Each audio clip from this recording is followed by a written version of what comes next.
war broke out and we committed American troops about halfway through our Citadel experience. And virtually all of us who were physically able to serve the nation went into the service upon graduation. When the doors of the C-130 opened in Al Assad, it was about 125 degrees outside, and it felt like a blow dryer hitting you in the face. I graduated from Citadel on May 30th, 1942, just about almost 6 months after Pearl Harbor. So basically our entire class went right on active duty right after graduation. So I look around, and sure enough, I see one of my classmates, also covered in dirt, captain, ranger, and he's like, "Bo, we have to take a picture because this is odd because there's 4 of us here."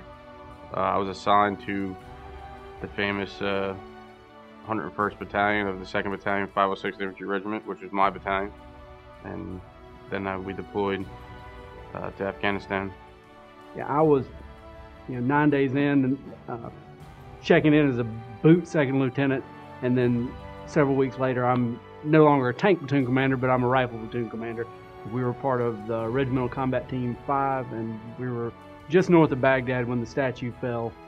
I participated in the Battle of White City to recover the city from the NVA. Approximately 2,500 Marines went into the battle.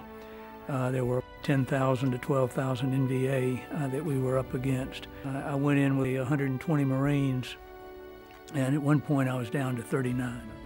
Yeah, seeing that up close, that makes a big difference. You hear about the ultimate sacrifice, but it's not until you witness it that it really drives it home to your heart. Of all the classes during the Vietnam War, our class suffered the most casualties in Vietnam. We lost 10 of our classmates.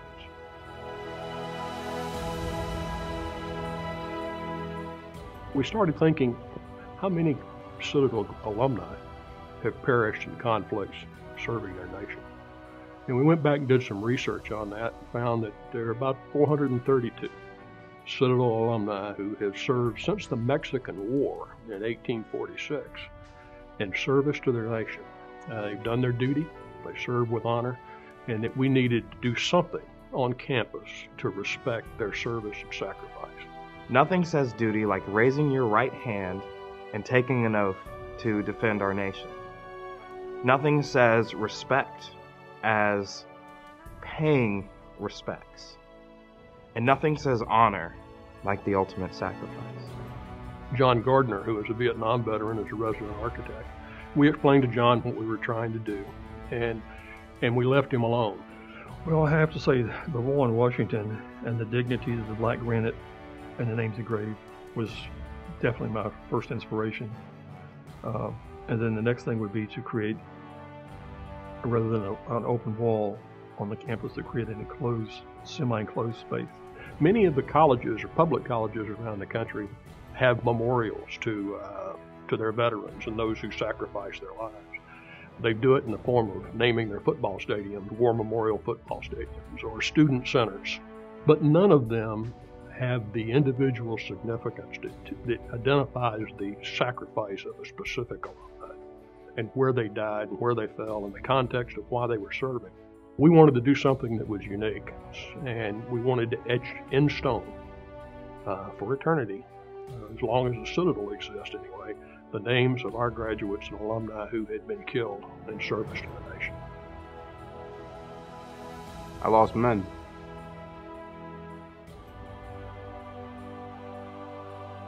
And I do everything for them. I'm sorry.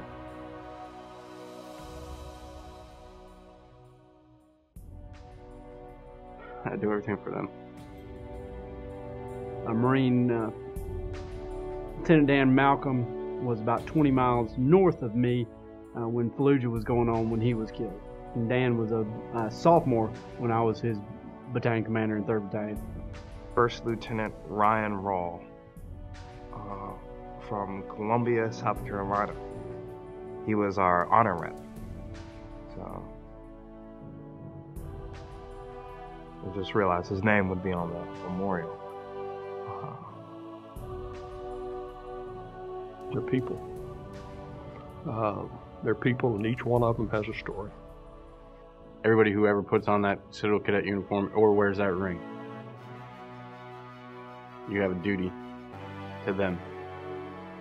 that actually would probably be the best word to say it. It is your duty to live up to them and to live for them. Just like how it is my duty to live for the soldiers that I lost.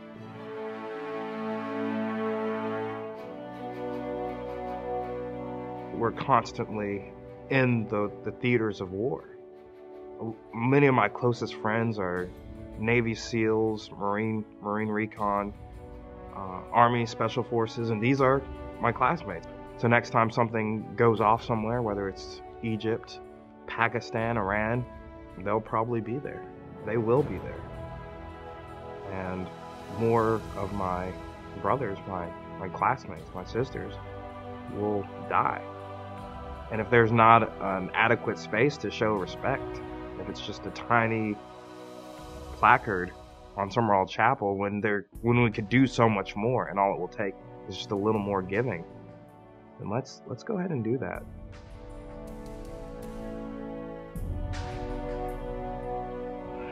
John came up with a marvelous design that has been approved by the President, it's been approved by the Citadel Board of Visitors, and it is going to be adjacent to Summerall Chapel, between Summerall Chapel and Mark Clark Hall. It'll be centered on the Thomas Dry Howe Carillon and encompass General Mark Clark's gravesite.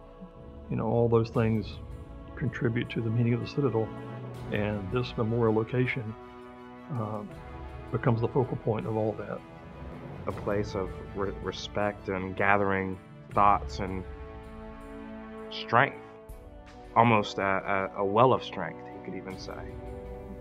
I think it's the perfect place to have it next to Summerall. Perfect place.